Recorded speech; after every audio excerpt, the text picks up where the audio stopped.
Hi friends, welcome back. അപ്പോൾ ഇന്നത്തെ സ്പെഷ്യലൊരു സദ്യ special മധുരക്കറിയാണ് pineapple വെച്ചിട്ട്.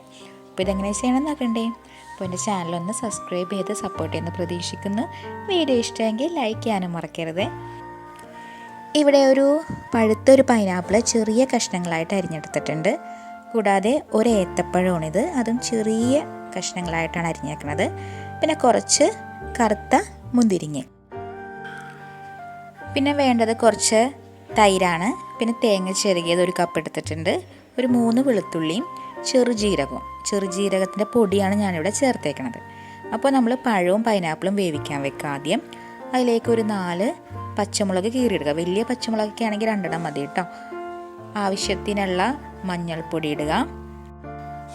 ഒരു 1/4 ടേബിൾ സ്പൂൺ മുളക് പൊടി ഇടുക. ആവശ്യത്തിനുള്ള വെള്ളം ചേർത്ത് കൊടുക്കുക. ആവശ്യത്തിനുള്ള ഉപ്പും ചേർത്ത് കൊടുക്കുക. ഇനി ഇത് വേവിക്കാൻ വെക്കുക.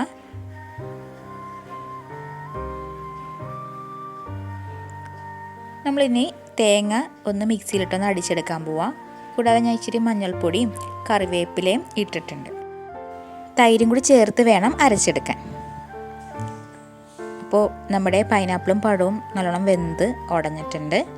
ഇനി ഇതിലേക്ക് അരച്ചത് ചേർത്ത് കൊടുക്കാം. അപ്പോൾ അരച്ചത് ചേർത്ത് നല്ലോണം മിക്സ് ചെയ്ത് കൊടുക്കുക. ഉപ്പ് പോരെങ്കിൽ അതും ചേർത്ത് കൊടുക്കാം. ലാസ്റ്റായിട്ട് നമ്മൾ മുന്തിരിങ്ങ ഇട്ടിട്ടുണ്ട്. മുന്തിരിങ്ങ വേവേണ്ട ആവശ്യമൊന്നുമില്ല, അതൊന്ന് വാടിയാൽ മതി.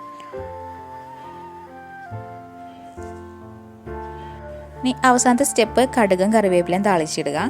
അതുകൊണ്ട് കഴിഞ്ഞാൽ നമ്മുടെ മധുരക്കറി റെഡിയായി. ഇതാ ഇവിടെ താളിച്ചിട്ടു. മധുരക്കറി റെഡിയായി കഴിഞ്ഞു. ഇനി നമുക്കൊന്ന് ടേസ്റ്റ് ചെയ്ത് നോക്കാം.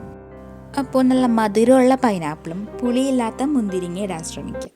അപ്പോൾ മധുരമൊക്കെ റെഡിയായി. എല്ലാവരും വീട്ടിൽ ട്രൈ ചെയ്ത് നോക്കുക, ഫീഡ്ബാക്ക് അറിയിക്കുക. വീഡിയോ ഇഷ്ടമെങ്കിൽ ലൈക്ക് ചെയ്യണേ, ചാനൽ സബ്സ്ക്രൈബ് ചെയ്ത് ഒന്ന് സപ്പോർട്ട് ചെയ്യണേ. Thank you all.